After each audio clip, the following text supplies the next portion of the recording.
Bonjour à tous, c'est le démystificateur en direct de la France sous quarantaine. Alors, je tourne cette vidéo, on est. Aujourd'hui, c'est quoi? C'est jeudi, je crois? Ouais, jeudi 19 mars. Et il est actuellement 10h15. Donc, petite vidéo qui va être faite un peu euh, à l'arrache. Comparé à d'habitude, il va y avoir un peu moins de montage et tout. C'est pas le style de vidéo que je voulais faire, et en plus ça me coupe dans la série de vidéos que j'avais entrepris et commencé par le capitalisme vert il y a quelques semaines de cela. Donc j'ai décidé d'un peu modifier mon planning, la situation l'oblige, pour faire un petit point sur la situation actuelle de l'épopée coronavirus en France et dans le monde également. Donc excusez-moi par avance, je fais vraiment ça rapidos, ça va être du ressenti, très peu de sources, quelques captures d'écran comme d'habitude. Le montage va être vite fait, je vais essayer de la poster assez rapidement dans dans la même journée que je suis en train de la filmer quoi. Et voilà quoi, donc ça risque d'être un peu décousu, c'est vraiment de l'impro, là j'ai pas de notes, j'ai rien du tout. Euh, donc ça va changer d'habitude. Donc, commençons par le commencement. Donc, moi, en fait, ça m'étonne pas tout ce qui arrive parce que je suis, on va dire, assez prêt mentalement. D'où la vidéo de l'effondrement que j'ai fait, on va dire, il y a peut-être un mois sur ma chaîne. Donc, je vous invite à aller la regarder si vous ne l'avez pas encore fait.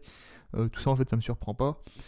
Et j'ai pris, contrairement à beaucoup de personnes, la chose très au sérieux dès l'apparition du coronavirus en Chine, c'est-à-dire aux alentours du 10-12 janvier, quand on a commencé à avoir des news qui circulaient de Chine vers l'Europe, montrant des villes désertes, les premières quarantaines, des gens qui tombaient dans la rue suite à l'infection, les hôpitaux bondés et compagnie, et puis les chiffres inquiétants qui circulaient au début. Et voilà quoi, moi j'ai pris ça tout de suite au sérieux. Sachant que tout est mondialisé, donc sachant pertinemment que ça allait forcément venir en Europe et puis dans le monde. Donc actuellement la pandémie mondiale qui a été annoncée par l'OMS ne me surprend pas du tout. C'est juste la suite logique du monde mondialiste dans lequel nous vivons. Donc contrairement à tous ceux qui nous parlaient encore il y a quelques dizaines de jours de grippette, non. Le coronavirus, le Covid-19, comme ils l'ont appelé, le N-Covid-19, n'est pas du tout une grippette saisonnière qu'on a l'habitude de traiter. C'est totalement différent. Déjà, en fait, si. Bon, je vais pas faire mon lourdeau, mais si on regarde les souches, donc biologiquement, les virus ne sont pas les mêmes. On est sur de l'influenza pour la grippe saisonnière, qui est de la famille des Orthomyxoviridae, et alors que pour un coronavirus, on est sur de l'Orthocoronavirinae, donc déjà biologiquement c'est pas pareil, et dans sa construction, dans son génome, il y a des différences. Donc je vais pas rentrer trop dans les détails, mais il y a quand même des grosses différences. Donc déjà, purement scientifiquement, biologiquement, c'est pas la même chose. Donc on peut pas dire que c'est une grippe. Et même si certains symptômes, je suis d'accord avec vous, voilà, font penser à une grippe. Mais on voit bien que c'est beaucoup plus grave et que voilà, ça a un plus gros impact que la grippe saisonnière. Et c'est surtout quelque chose qu'on ne connaît pas, qu'on ne maîtrise pas et qui a surgi un peu de nulle part. On ne s'y attendait pas. C'est pour ça que voilà, euh, c'est beaucoup plus dangereux et il faut plus prendre des mesures assez restrictives pour empêcher sa diffusion. Mais enfin, on a remarqué que début janvier, en Europe, dans le reste du monde, tout le monde s'en est un peu foutu, battu, enfin s'en est foutu quoi, il n'y a rien qui a été fait. On a laissé pisser. Il y a eu un délai de 3 semaines avant de réduire les vols internationaux avec la Chine, donc ce qui a largement contribué à la diffusion du virus dans le monde. Donc voilà, maintenant tous ceux qui ont parlé de grippette et compagnie, maintenant sont en train de transpirer, de suer devant l'hécatombe qui est en train de se dessiner devant nous. Alors, on va faire un petit bilan. Donc comme j'ai dit, on est le 19. Les derniers chiffres que j'ai, c'est. On va parler des pays européens les plus touchés. On a l'Italie qui en a confirmé 35 713 patients infectés pour à peu près 3000 morts. Donc ce qui fait un pourcentage de mortalité de 8,3, donc c'est très élevé. On en reparlera, j'en reparlerai peut-être dans une autre vidéo de la mortalité de ce virus. L'Espagne, c'est quasiment 15 000 cas confirmés. La Germanie, donc l'Allemagne, c'est 12 500 cas confirmés. Et la France, on se dirige, on approche des 10 000, qui sera certainement atteint ce soir. La Suisse, 3 000. L'Angleterre, 2006. Et après, voilà, on a pas mal de pays, voilà, qui sont au-dessus des 1000 cas. Puis, enfin, tous les pays, en tout cas de l'Europe, sont atteints. Et je vais aller juste regarder au niveau des États-Unis. Ça fait un bout de temps que j'ai pas regardé où c'est qu'ils en sont. Aux States, on en est à. Ouais, on approche des 10 000 aussi. Donc voilà le petit bilan au 19 de l'évolution. Donc les chiffres là, bon, faut les prendre avec des pincettes. À mon avis, on peut les multiplier par 2 ou 3 selon les pays, parce que voilà, on sait que les tests ne sont pas effectués partout en grande quantité, et que on n'a pas des moyens de vérification. De toute façon, c'est logique, on peut pas vérifier chaque individu d'un pays pour voir s'il est positif au coronavirus. Bref, petit bilan économique, voilà, donc que je vais effectuer. On va regarder les cours du CAC 40. Alors là, c'est juste logique. J'en parlais dans ma vidéo donc sur l'effondrement de nos sociétés. En fait, quand voilà, un monde mondialisé comme le nôtre, où on a un grain de sable, c'est-à-dire le coronavirus, dans l'engrenage, il y a tout qui s'effondre. Et les marchés financiers, voilà, ils l'ont subi. Le CAC 40, juste pour indicateur, si vous voulez, il a perdu, on est revenu à un niveau de sensiblement proche à 2013. Donc ça veut dire qu'on a annulé 7 ans de bénéfices allez, on est en 15 jours, on a annulé 7 ans de bénéfices. Donc c'est totalement hallucinant. Pour le Dow Jones, donc c'est-à-dire on va dire le CAC 40 américain, c'est pareil, il est en chute libre. Hier il a clôturé à moins 6,3 et j'ai pas regardé exactement la perte sèche, mais on doit être retombé, ouais, à peu près à des niveaux peut-être un peu moins, puisqu'il y a beaucoup plus d'injections de la Fed aux États-Unis récemment. Donc on est peut-être à des niveaux proches de 2016, 2017, peut-être. Voilà, je fais ça de tête. Donc on a vu aussi, suite à ça tout de suite, des des injections économiques pour pallier à tout ça. Donc c'est-à-dire la Fed je vous mettrai l'article, je l'ai devant les yeux, qui va injecter 1,5 trilliard de dollars dans le marché monétaire, c'est-à-dire 1500 milliards de dollars, donc ce qui est complètement colossal. Personne ne peut se le représenter. La BCE, c'est pareil, ça va être 750 milliards d'euros qui va être investi récemment pour lutter contre la chute des marchés. Et même avec ça, je pense que ça ne suffira pas pour faire remonter les marchés. Ça va continuer à dégringoler jusqu'à la fin de cette crise, en fait. Parce que bon, c'est pas parce que vous imprimez de la fausse monnaie que tout va repartir, quoi. Ça, c'est complètement délirant. Et ce qu'il faut dire aussi, c'est que derrière tout ça, qui va payer cette injection de fausse monnaie? Sur qui va se répercuter toutes ces dettes accumulées par les banques centrales et les banques privées? À un moment donné, je pense qu'il faut être sérieux et se dire que c'est encore nous qui allons être trinquer. Et bon, ça pourra faire aussi un autre sujet pour une autre vidéo.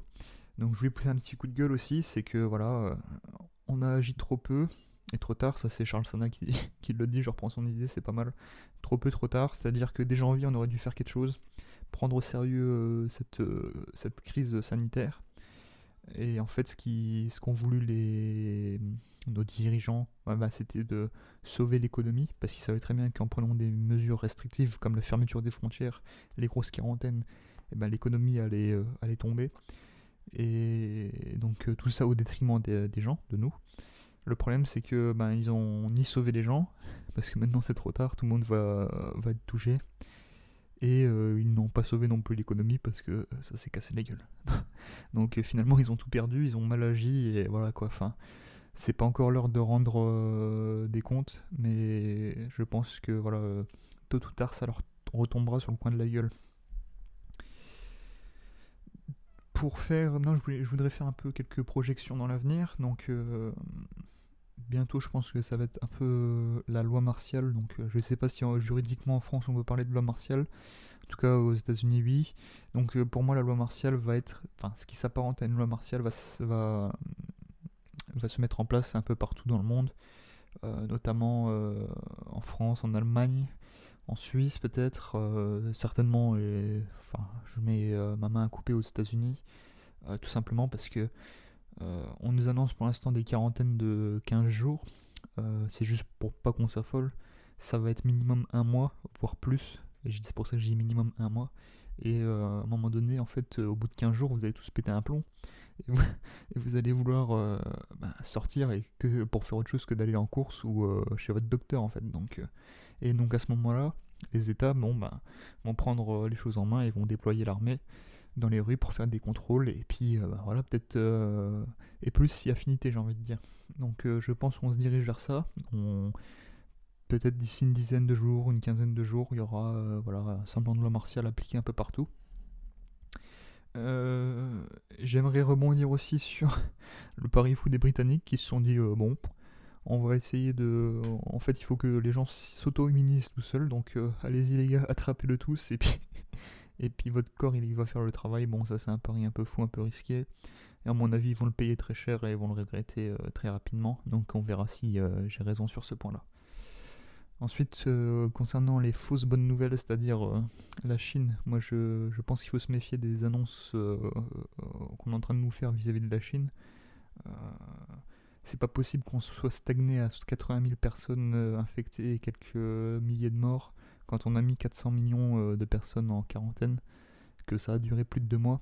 Voilà, je pense qu'on nous ment, le PCC nous ment, et à mon avis, il y a beaucoup plus de contaminés et beaucoup plus de morts que ça. Et ils sont en train de faire un peu comme ce que décrivait Orwell dans 1984, c'est qu'ils vont tenter de réécrire l'histoire pour glorifier leur nation, et puis mettre ça sur le dos des Américains, etc. Enfin bref. Pour moi, je pense qu'en Chine, c'est loin d'être terminé. De toute façon, on le voit, il n'y a pas de reprise au niveau des entreprises et des grosses usines. Donc c'est loin d'être terminé. Et je pense qu'au niveau des morts, on doit être plus proche de la centaine de milliers de morts que de ce qu'on nous annonce officiellement. Donc pour finir un peu cette vidéo, donc ça a été un peu décousu, mais voilà, j'ai essayé de faire passer quelques idées. Le réel danger, c'est pas vraiment la mortalité, je pense, du virus. Elle va avoisiner les 2-3%.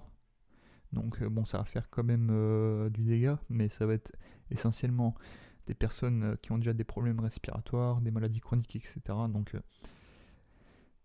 à minimiser pour les personnes en bonne santé. Quoique, actuellement, ça aussi, c'est à surveiller. On nous dit qu'il y a beaucoup de personnes qui n'ont pas lieu d'être dans les hôpitaux, qui s'y retrouvent. Beaucoup de jeunes, des personnes en dessous de la cinquantaine, plutôt en bonne santé, qui commencent à atterrir dans des hôpitaux. Donc voilà, il faut pas être sûr à 100% que ça ne va être que des personnes âgées avec des problèmes respiratoires, etc. qui vont mourir, à voir comment ça évolue. Ce qui est sûr, c'est que le réel risque, c'est la saturation des hôpitaux qui a déjà commencé en France. On le voit en Alsace, à Mulhouse, Strasbourg, avec des évacuations par des avions militaires de malades en trop qui ne peuvent plus être soignés sur place. Et c'est ça, en fait, c'est la saturation des hôpitaux qui va faire monter le taux de mortalité, puisque la vie continue. Si vous faites un arrêt cardiaque, un AVC, un accident de voiture, vous vous fracturez un membre, vous devez aller à l'hôpital. S'il est déjà saturé à cause du coronavirus, vous allez être mal soigné, peut-être mourir suite à des lésions et compagnie. Donc voilà, en fait, le réel danger, c'est ça, la paralysie en fait de la société, plutôt que la simple mortalité due au virus. Je pense qu'il faut prendre le tout dans sa globalité pour comprendre le réel danger actuel. Et enfin, j'aimerais souligner un point assez cocasse, c'est qu'en France, j'ai entendu monsieur Yvan Rioufol, je crois, c'est le journaliste Figaro, disant très justement face à Pascal Praud qu'on envoyait en France nos soignants en casse-pipe. Et il a raison, c'est que pour avoir des échos des certains hôpitaux, ils n'ont pas de masque, ils ont plus de masque, ils ont plus de gel hydroalcoolique, ils ont plus de tenue, donc ils vont au contact des gens qui sont potentiellement malades, qui sont pas testés, donc on peut pas le savoir. Et ensuite, ils vont au contact d'autres personnes, donc s'ils chopent le virus, ils peuvent le transmettre à d'autres patients à l'hôpital qui ne l'ont pas forcément, mais c'est un truc de fou, ouais. En fait, aller à l'hôpital actuellement, c'est peut-être la pire chose à faire, quoi. C'est pas le moment. Les soignants qui ont déjà chopé cette merde, il y en a plein. On a eu des échos dans la presse, mais ça va continuer. C'est juste qu'on n'est pas préparé, on n'a pas le matériel nécessaire. Et voilà quoi, enfin, c'est aberrant. Vous pouvez pas endiguer la propagation du virus si déjà vos soignants à l'hôpital ils ne sont pas protégés. Ils vont dans une chambre, le patient est infecté, ils le savent pas parce qu'il n'y a pas eu de test, ils chopent le virus, eux ils sont asymptomatiques, c'est-à-dire qu'ils s'en rendent pas compte, ils ont ce virus, ils continuent à travailler, et ils le refilent à tout le monde quoi. C'est un truc de fou. Voilà, donc on va, je pense, se couper là, ça fait longtemps, ouais, ça fait une quinzaine de minutes. Donc j'essaie de refaire des vidéos de ce genre, très rapides, juste pour, voilà, bah de toute façon j'ai le temps, hein, on est en quarantaine, on peut rien foutre. Donc voilà, pour vous tenir un peu au courant de l'évolution de la crise sanitaire en France et dans le monde, et puis pour donner quelques pistes aussi de réflexion. Et voilà, préparez-vous déjà mentalement à rester plus que 15 jours en quarantaine, ça va être minimum un mois je pense. Et ne croyez pas tout ce qu'on vous dit sur la Chine, ça c'est très important, hein, c'est pas fini en Chine, faut pas croire ce qu'on est en train de nous raconter. Voilà, donc pour un peu ce point du 19 mars 2020. Donc c'était le démystificateur, on se retrouve très prochainement, et ben j'allais dire allez circuler comme d'habitude, mais bon, là vous pouvez pas circuler des masses quoi. Allez, à la prochaine.